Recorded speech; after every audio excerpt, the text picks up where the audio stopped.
এই যে ভিডিওটা দেখতে পাচ্ছেন, এটা হচ্ছে আজহারী সাহেবের একটি মাহফিলে শ্রোতাদের ভিডিও। এরপরে এই যে ভিডিওটি দেখতে পাচ্ছেন, এটি হচ্ছে মাওলানা হাফিজুর রহমান সিদ্দিক কুয়াকাটা হুজুরের মাহফিলের শ্রোতাদের একটি ভিডিও। আচ্ছা, এবার পয়েন্টের কথায় আসি। যেহেতু থাম্বনেল দিয়েছি কার জনপ্রিয়তা বেশি, চলুন একটু নির্ণয় করি কার জনপ্রিয়তা বেশি। ওয়াইজের লাইনে হাফিজুর রহমান সিদ্দিকী খুব ওল্ড, অনেক পুরাতন। সেই 16 সাল থেকে হাফিজুর রহমান সিদ্দিকী ওয়াইজের লাইনে কাজ করেন। 16 সাল থেকেই উনি জনপ্রিয়তার শীর্ষে। হাফিজুর রহমান সিদ্দিকী বাংলাদেশের যত বক্তা আছে সকল বক্তাদের মধ্যে আমি বলবো 1 নম্বরে টপ। আচ্ছা, এবার আসেন মিজানুর রহমান আজহারী। উনি কিন্তু হঠাৎ করে জনপ্রিয়তা হাসিল করেছে। উনি কিন্তু ওয়াইজের ময়দানে দীর্ঘদিন দীর্ঘ বছর কাজ করেনি।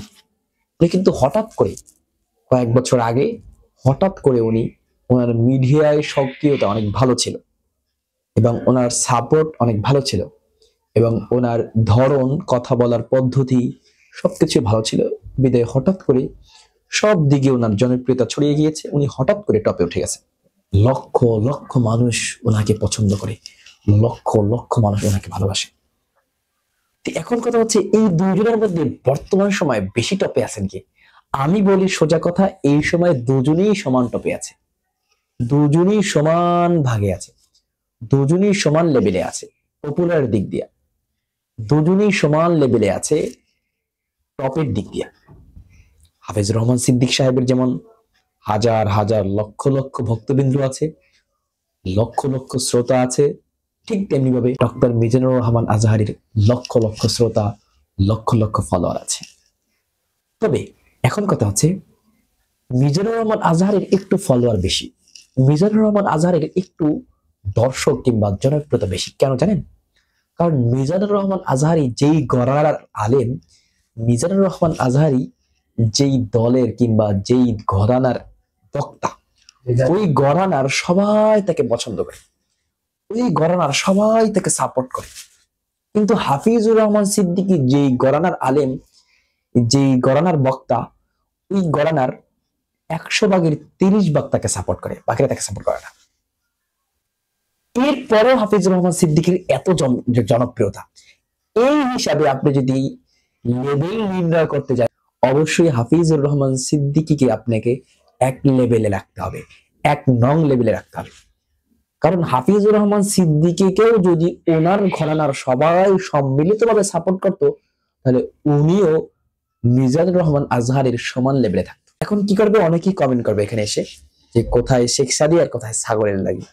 আমি শিক্ষার কথা বলি না, আমি হাফিজুর রহমান সিদ্দিকীর শিক্ষার কথা বলি না, আপনার শিক্ষার কথা বললেন। তবে মিজানুর রহমান আজহারীর চেয়ে ইসলামিক শিক্ষার দিক দিয়ে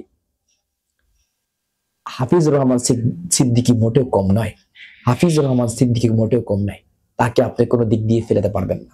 হ্যাঁ, তবে মিজানুর রহমান আজহারীর কিছু পিএইচডি অর্জন আছে, এটাই জাস্ট তাকে একটু প্রাধান্য দেবে। এছাড়া আপনি অন্য কোনো লেভেল দিয়ে হাফিজুর রহমান সিদ্দিকীকে আপনি নিম্নে নামাতে পারবেন না, নিচে নামাতে পারবেন না। এখন আসেন, এটাও একটি বড় ইম্পর্টেন্ট প্রবলেম। কেন ইম্পর্টেন্ট প্রবলেম বললাম? জামাত ইসলামী ঘরানার কোন আলেম যদি বড় হতে চায়, সবাই মিলে তাকে সহযোগিতা করে, সবাই মিলে তাকে উপরে উঠায়। এটা আমাদের একটা বিশেষ বৈশিষ্ট্য, গুণ। কিন্তু কওমিয়ালাদের মধ্যে একটি বড় বদ আখলাক, বদ অভ্যাস, সেটা হচ্ছে কওমিদের মধ্যে কেউ যদি একটু বড় হয়ে ওঠে, জনপ্রিয়তার শীর্ষে হয়ে ওঠে, তখন তাকে সবাই মিলে নিচে নামায়। হাফিজুর রহমান সিদ্দিকী কওমির একটা অংশ, কিন্তু মামুনুল হক সাহেবের বক্তরা তাকে পছন্দ করে না, জমিয়তের বক্তরা তাকে পছন্দ করে না, এরা পছন্দ করে না, ওরা পছন্দ করে না, অথচ উনি কিন্তু কবি, দেখছেন? তবে ওনার গণনার অধিকাংশ লোক ওনাকে পছন্দ করে না। এরপরেও যে ওনার এত জনপ্রিয়তা, এরপরেও যে ওনার এত ফেমাস, এত কিছু, এটা তো সত্যি আমাকে বা আপনাদেরকে বিস্ময় করে তুলবে সাধারণভাবে। কিন্তু মিজানুর রহমান আজহারীর দিকে তাকান, ওনার গণনার সবাই ওনাকে পছন্দ করে, সবাই ওনাকে ভালোবাসে। এই দুজনের মধ্যে আবার একটা ব্যাপারে যোগ বিয়োগ আছে, সেটা হচ্ছে মিজানুর রহমান আজহারী জেনারেল শিক্ষায় শিক্ষিত ভাই বোনদের মধ্যে বেশি পপুলার হয়েছে, বেশি জনপ্রিয় হয়েছে। কিন্তু হাফিজুর রহমান সিদ্দিকী জেনারেল শিক্ষিত ভাই বোনদের মধ্যে অতটা জনপ্রিয়তা হাসিল করতে পারে না। এটা কেন বললাম আমি বলি। আমি কয়েক বছর আগে একটা বড়লোক ফ্যামিলিতে, সেই উচ্চ লেভেলের বড়লোক আর কি, তাদের ফ্যামিলিতে আমি প্রাইভেট পড়াতাম, যেটাকে আমরা টিউশন বলি। তো ছেলে মেয়েকে পড়াতাম, ছেলেকে মেয়েকে পড়াতাম। তো ছেলে মেয়েকে আমি সবসময় জিজ্ঞেস করতাম, তোমরা কি কোনো বাংলাদেশের ওয়াইজিনকে চেনো, বাংলাদেশের কোনো বক্তাকে চেনো যারা বয়ান করে? চিনতো না, কাউকে চিনতো না, বলে না চিনি না। কাউকে চিনে না, বলে জাস্ট শুধু একজনকে চিনি, মিজানুর রহমান আজহারি। মানে ও দুনিয়াতে বাংলাদেশে এত বক্তা আছে, এত বক্তা আছে, কাউকে চিনে না, জাস্ট ও মিজানুর রহমান আজহারিকে চেনে। ব্যাপারটা বুঝছেন? ও 14 গোষ্ঠী থেকে কোনো হুজুর চেনে না, ভালো বড় বক্তা চেনে না, কারণ এগুলো তো ওদের টিভিতে জীবনে দেখবে না। আসলে অ্যাভয়েড করে চলে যাবে, কে না কে দেখার সময় নেই। ওদের একটা কাজ তো ভিন্ন কাজ, জানেন আপনারা। কিন্তু মিজানুর রহমান আজহারি ওদের কাছে একজন ইম্পর্টেন্ট ব্যক্তি। তাকে চিনি, তাকে দেখে, তার বয়ান শুনে। কারণ কি?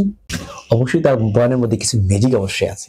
যদি তার বয়ানের মধ্যে ম্যাজিক না থাকতো, তাহলে এত এত মহলে উনি জনপ্রিয়তা হাসিল করতে পারতাম। তো এই জন্য কবি ভাইদেরকে বলবো, আপনাদের মধ্যে যদি কেউ সত্যিকার অর্থেই উপরে ওঠা শুরু করে, দয়া করে ভাই হাতে ধরি পায়ে ধরি নিচে নামাবেন না, তাকে উপরে উঠান।